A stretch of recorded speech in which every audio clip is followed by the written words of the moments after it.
सभी का स्वागत है एक नए वीडियो में। किसान भाइयों, आज मैं अपने खीरे के प्लाट पे हूँ। जैसा कि आप देख रहे हैं, ये किसान भाइयों हमारा जो खीरा लगा हुआ है ये 1 एकड़ का 1/4 भाग है। किसान भाइयों, ये मैंने जो है 29 मई 2025 को ये वैरायटी मैंने लगाई है। ये वैरायटी का नाम क्रिस है और इसमें 2 लाइन मैंने पीछे जो है ट्रायल के लिए रिजवान कंपनी का जो है 1844 भी लगाया है। उसका भी अच्छा उत्पादन देखने को मिला है। किसान भाइयों, अगर बारिश के मौसम में हमें कोई ऐसी फसल लेनी है जो 30 दिन में या 40 दिन में हमें पैसा देने लगे, तो खीरे की खेती बेस्ट ऑप्शन होती है। किसान भाइयों, इधर आप जून जुलाई के मौसम में ऐसी खेती करके आप जो है अच्छा पैसा कमा सकते हैं। किसान भाइयों, अगर मैं यहाँ पे प्रजाति की बात करूँ तो ये वेनार की क्रिस वैरायटी है और इसको मैंने 29 तारीख को लगाया था। और इसमें अगर किसान भाइयों मैं लागत की बात करूं कि कितनी लागत आती है और कितना उत्पादन है, इस सब पे चर्चा करेंगे हम। तो सबसे पहले हम लागत पे आते हैं कि लागत क्या आती है। किसान भाइयों, बांस, आपका तार, मल्चिंग, धागा, प्लास्टिक इत्यादि सब मिला के लगभग ये कुछ 13 से 14 हजार रुपए की लागत आती है, जिसमें लगभग इसमें 150 तोड़ मेरे बांस लगे हुए हैं। 40 रुपए के हिसाब से लगभग 7,000 का मेरा बांस लगा हुआ है। और तार की बात करें, मैंने बंसल का तार इसमें लगाया है 16 नंबर। एक तार ये मैंने ऊपर लगाया है और नीचे इसमें मैंने प्लास्टिक की जो है 3 रस्सियां लगाई हैं, उसमें मैंने धागे से इसको बांधा है। तार लगभग इसमें मेरा 10 से 12 किलो तार लगा है। 100 रुपए किलो के हिसाब से जो है लगभग तार जो है मिला था। और किसान भाई, जो मैं इसमें मल्चिंग डाला है, कदामा कंपनी का कवच मैंने मल्चिंग डाला है। ये लगभग 1600 रुपए का रोल मिला। 2 रोल हमारा हमने लगाया है। इसकी लागत लगभग 3000 रुपए है।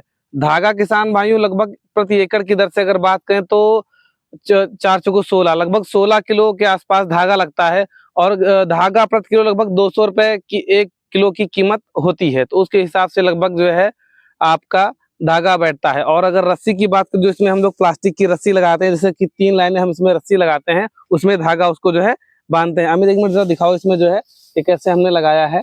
ये धागे से हमने इसकी जो है, ये देखिए किसान भाइयों, ऐसे ही धागा जो है का जाल बना के इसकी बंधाई की। ये प्लास्टिक का एक तोड़ है और ये नीचे एक प्लास्टिक है, उसी से धागा का ऐसे जाल बना दिया है। तो ये जो प्लास्टिक की रस्सी होती है किसान भाई, लगभग ये 3 से 4 किलो लगती है 1 बीघे में। एकड़ में लगभग मान के चले 12 से 14 किलो रस्सी लगती है और लगभग ये 200 रुपए किलो मार्केट मिल जाती है। तो तार, बांस, रस्सी, धागा, मल्चिंग, स्टे आदि मिला के लगभग किसान भाइयों आपकी लागत बैठती 13 से 14 हजार रुपए। तो ये आपकी किसान भाई शुरुआत की लागत हो गई। इसके बाद किसान भाइयों हम लोग बात करते हैं कि रोग। खीरे की खेती में वैसे तो रोग का अटैक काफी ज्यादा होता है। सबसे पहले बात करेंगे कि अगर शुरुआती अवस्था में जब हम खीरा लगाते हैं तो इसमें जो है डंपिंग आग एक रोग होता है, जो कि जिसको आद्रगलन बोलते हैं। वो शुरुआती अवस्था में नर्सरी की लगता है। पौधा जहां से मिट्टी छोड़ता है वहां से गिर जाता है। इसके लिए किसान भाइयों हमें क्या करना है, बायर कंपनी का एलिएट आता है, उसका 2 ग्राम पर लीटर के हिसाब से स्प्रे कर देना है। इसके बाद किसान भाइयों जब ये फसल अपनी 15 से 20 दिन की हो जाती है, इसमें आपके थ्रिप्स, माइट का अटैक और डाउनी मिल्ड्यू एक जो है फंगस है, एक रोग है जिसका जो है प्रकोप होता है। ये जैसे कि आप देख रहे हैं कहीं किसी इसमें सिम्टम्स आ रहे हैं, डाउनी मिल्ड्यू के ही सिम्टम्स है। पत्ती के जो है ऊपरी हिस्से पे जो है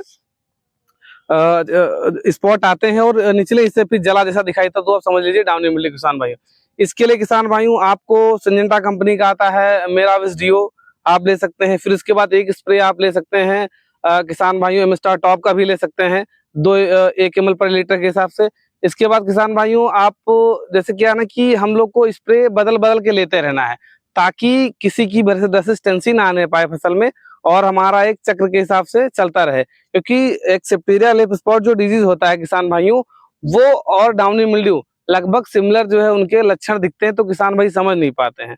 तो स्प्रे अगर टेक्निकल बदल बदल के हम लेते रहेंगे तो हमारा दोनों का कंट्रोल रहेगा और हमारी फसल अच्छी चलेगी। उसमें आप मीरावेस डीयू आता है, उसका भी स्प्रे ले सकते हैं किसान भाइयों इन रोगों के लिए। किसान भाइयों अब मैं बात करना चाहूंगा कीटों के बारे में कि कीट पतंगों का भी इत्यादि का इनमें जो है खीरे की फसल में काफी अटैक आता है। तो सबसे ज्यादा जो प्रभावित करते हैं हमारी फसल को किसान भाई, वो थ्रिप्स होते हैं, जो हमारी ऊपर की फुनगी होती है, जो ऊपर की हमारी कलबट होती है, इसका ग्रोथ ये रोक देते हैं एकदम से। इनमें जो है अंदर रहते हैं ये और इसकी ग्रोथ को रोक दे। इसके लिए किसान भाइयों आपको सिंजेंटा कंपनी का सेमोडेसिस आता है, उसका स्प्रे लेना है, जिससे आपका माइट, थ्रिप्स, व्हाइट फ्लाई और कैटरपिलर सबको कंट्रोल करता है। सेमोडेसिस ऐसी दवा है जो सबको कंट्रोल करती है। एक सेमोडेसिस का स्प्रे लें। इसके बाद किसान भाइयों साथ में आप फ्लुबेंडा माइट, टाकुमी आता है कैटरपिलर के लिए, माइट के लिए डाइफेंथोरान का ले सकते हैं। और या फिर व्हाइट फ्लाई का जब अगर आपको अटैक दिखे, जो जिसको जो है सफेद मक्खी या आपका हरा तेला जो लगता है, और फ्रूट फ्लाई का भी काफी अटैक होता है, तो हरा तेला और व्हाइट फ्लाई और थ्रिप्स अगर है, तो इन सब को अगर कंट्रोल करना है तो इनका आप रॉनफेन आता है बेस्ट एग्रो का, वो आप स्प्रे इसमें किसान भाइयों ले सकते हैं, जो भी कंट्रोल करेगा। किसान भाइयों जब भी कीटनाशक या कोई स्प्रे करें, लगातार एक दवा का स्प्रे ना करें, आप हमेशा 7 दिन पे 6 दिन पे बदलते रहें कीटनाशक को, ताकि किसी की भी रेसिस्टेंसी ना आने पाए आपके प्लाट में।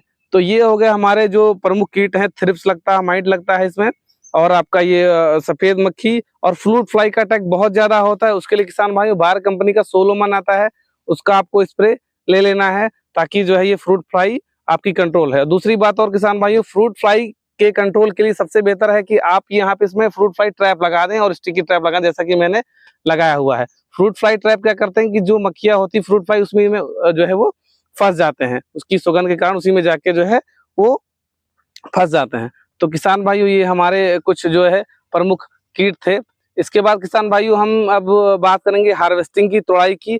अगर किर्स वैरायटी है हम तो ये लगभग पहली तोड़ाई इसमें 45 दिन में आ जाती है। 30 से 35 दिन बाद इसमें जो फ्रूट सेटिंग आना चालू हो जाती है, इसकी जो बतियां है या हम कह सकते हैं जो इसके छोटे छोटे फल हैं वो फ्रूट सेट होना चालू हो जाते हैं। 40 से 45 दिन में पहली तोड़ाई हो जाती है।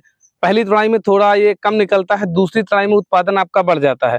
फिर जो है इसमें आपको क्या करना है कि हर दूसरे दिन आपको तोड़ाई करनी है, दूसरे तीसरे दिन, जैसा आपका जो है तोड़ाई का लेबर या उस पर डिपेंड होता है आपका जैसा बने, आप दूसरे तीसरे दिन इसमें तोड़ाई करते रहें। और निरंतर हर सप्ताह में इसमें जो है, अगर आपने क्रिस लगा रखा है, जो भी कोई वैरायटी लगा रखी है, रिजवान की भी लगा रखी है, क्योंकि हाई यील्डिंग वैरायटी होती है, इसमें आप कैल्शियम, बोरॉन, मैग्नीशियम, जिंक, है ना, कॉपर, सल्फर, जितने भी आपके एलिमेंट हैं, तत्व हैं, एक पौधे की वृद्धि विकास के लगभग 17 तत्वों की आवश्यकता होती है, ये हमें मेंटेन करके रखना है। स्प्रे भी देना है, सॉइल एप्लीकेशन में भी डालना है, ताकि जो है हमारे फल का साइज एकदम मेंटेन रहेगा और क्वालिटी हमारी बनी रहेगी। अगर आप इतना इनको मेंटेन नहीं कर पाएंगे, न्यूट्रिएंट मैनेजमेंट नहीं कर पाएंगे, तो आपका एक कुछ उत्पादन के बाद 10 या 12 15 कुंटल के बाद फिर साइज आपका छोटा हो जाएगा, फल आपके नुकीले आएंगे, ये सारी समस्याएं आपको देखने को मिलेंगी, और फ्रूट सेटिंग में भी आपका प्रभाव आएगा और पौधा भी जल्दी खराब होगा। तो इसलिए किसान भाइयों खीरे की फसल में बहुत ज्यादा इंपॉर्टेंट होता है न्यूट्रिएंट मैनेजमेंट।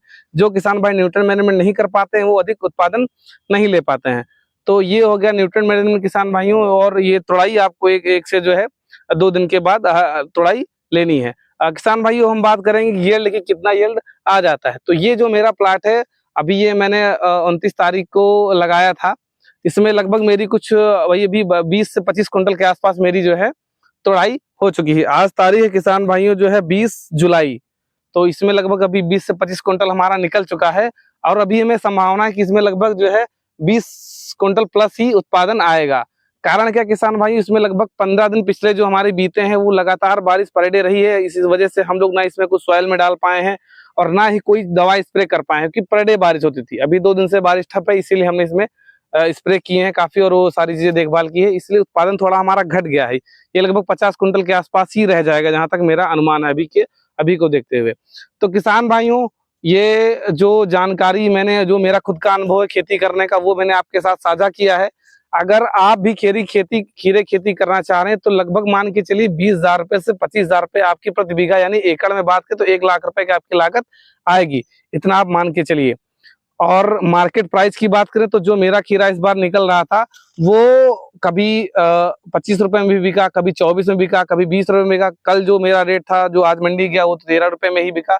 तो अलग अलग रेट रहते हैं। अगर 10 का भी एवरेज आता है, अगर मैं तो कम से कम मान के चलता हूँ, अगर 50 कुंटल उत्पादन लेते तो 50,000 खीरा आपका निकल आता है, जिसमें से लगभग पहले साल आपकी 25,000 लागत आएगी, यानी कि आपका लगभग 25 से 30,000 रुपए का मुनाफा होगा।